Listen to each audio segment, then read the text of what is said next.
that was interesting what you're saying, that at the beginning he just had an idea and then suddenly at the end he was just... Well, it was a long process. I mean, it went through a million permutations and revolutions and kind of, and he'd start with an idea and it was loose and he'd start hanging, you know, things on it like a Christmas tree and like, you know, and then it would start to solidify for him and ultimately, but, you know, that said, like each piece was this sort of organic whole that was liable to be different every night, and that was one of his intentions and designs, so I can make another segue here to talk a little bit about Law of Remains. So we did Boogeyman, right.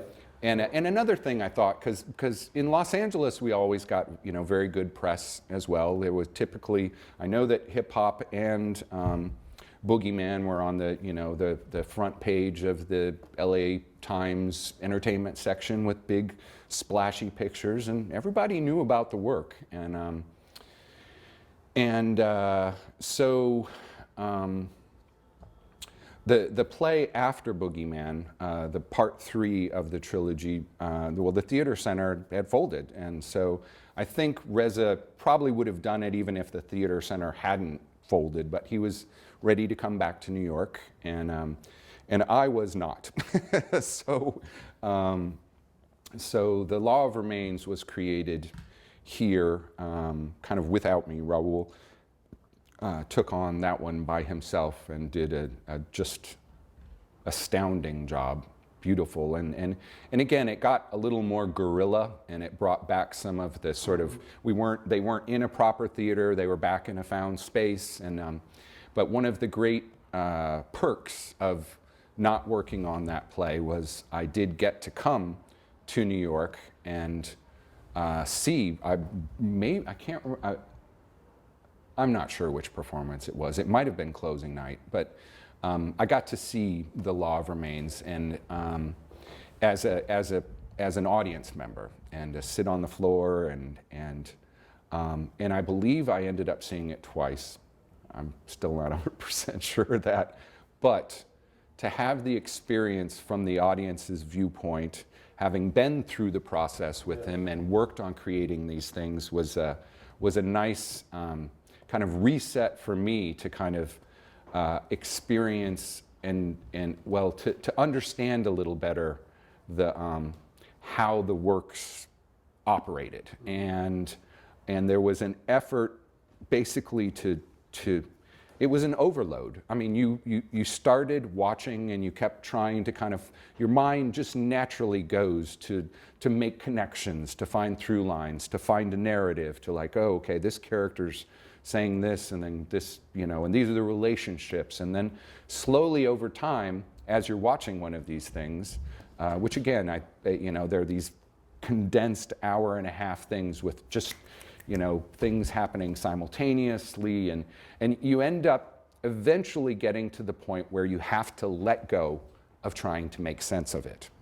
And when you do that, there's an opportunity for experiencing a very rare thing of just pure experience. It's like there's something happening, you have to make choices. Anywhere you look, you're missing something that's happening behind you or somewhere else, and yet what you're looking at is kind of incredible and shocking, and you know, and it's moving, and you know, with that play you then end up in heaven, and there, I mean, and there's you go on this emotional journey, but it's very difficult to describe how you end up feeling what you are feeling by the end of the play.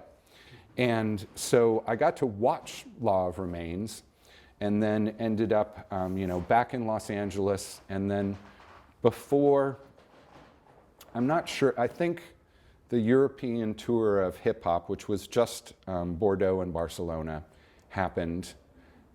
I think, no, you know what, before that, before we first set foot in Europe, I believe the timeline is that, I can't remember the guy's name, but we went to the Walker Art Center in Minneapolis. Yes.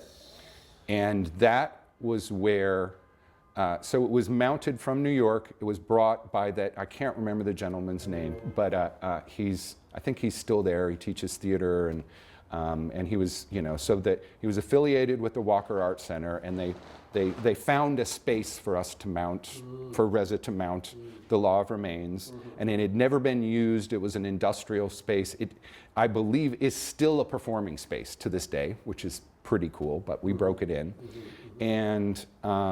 And Sandy and I had gotten married, and instead of going on a honeymoon, we joined the troupe in Minneapolis so that we could learn the Law of Remains so that we could then go with it on the European tour, which was already in the works.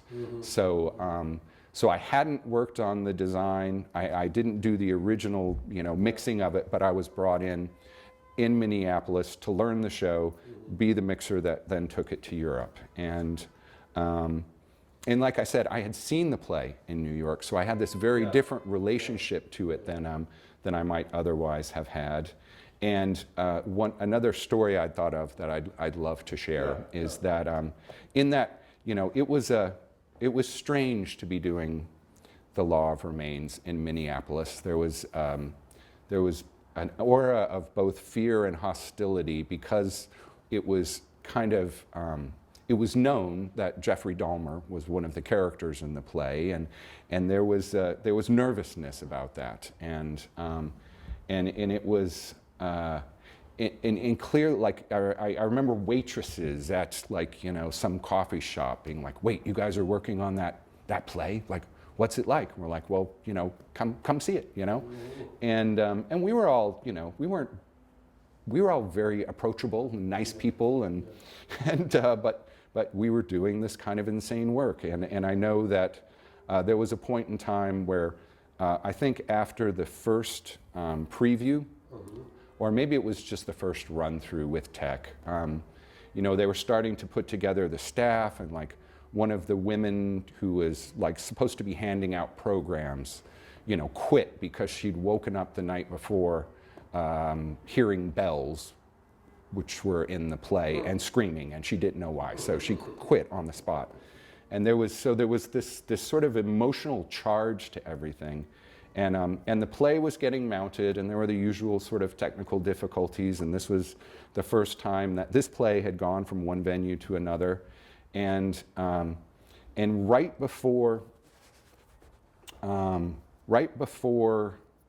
the first performance, I think we were doing another kind of run through, and Reza stopped things right towards the end when things were just hitting this the most intense emotional crescendo. And that's, I think of it in terms of emotions. It's like, it's like Kandinsky working with color. It's like, here's fear, and here's hope, and here's humor, and they just kind of combined in this almost abstract way, but there was a tangible experience that you were living through, and it was like being in a dream that was in this world when you were watching one of these things.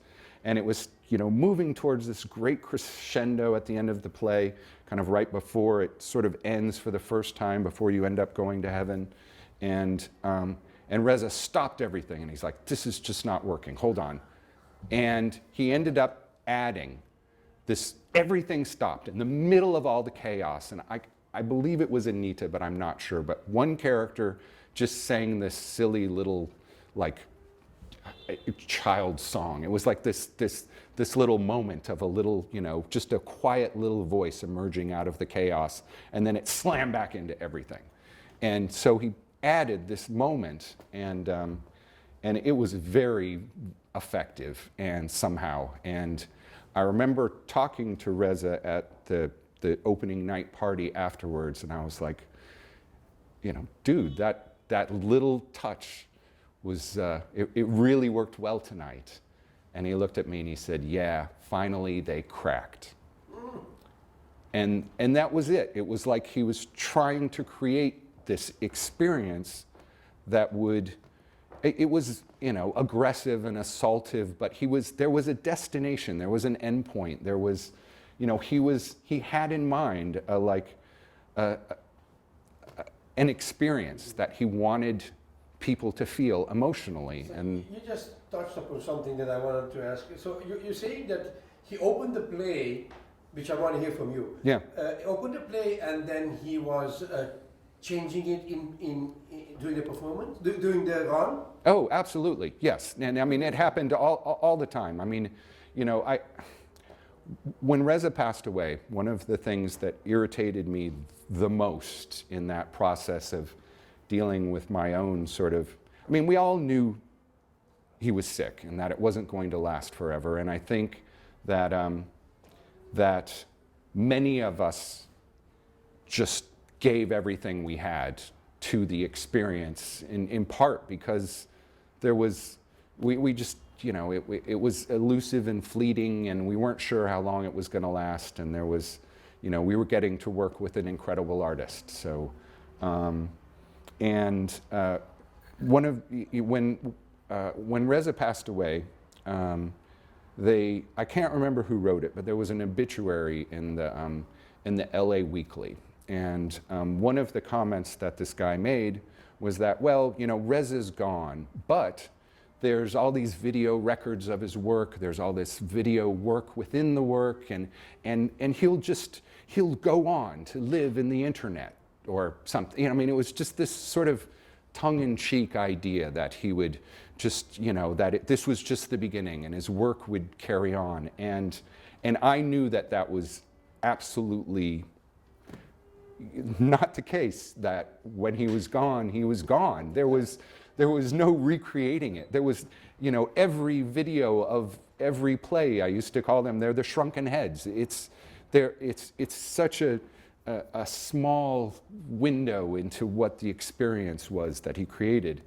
Yeah. And so when he was gone, it was done, you know, that there was no sort of, I mean, we've all carried on in our way and were touched and moved and deepened as artists, but you know, but we got to work with Reza, and that was the great gift of it too. But yes, he was at virtually every performance. As I indicated earlier, the technical complexity of what we were creating was so dense that it was built to mess up, and you just couldn't hold it all together. And so it was always changing, and he was always evolving the pieces. They were sort of these sort of organic things, and it was his playground. He, you know, it's as if he were writing a living novel and able to change the words, you know, like while you were reading it. And he, you know, and he was a trickster, and he was, you know, always but I, you know, I do think there was that that sort of goal of creating an emotional experience, and it was a hard time. I mean, you know, AIDS was ravaging the culture at that time. I mean, you just, you know, and that was going on kind of before we started working with them, and then suddenly he has AIDS, and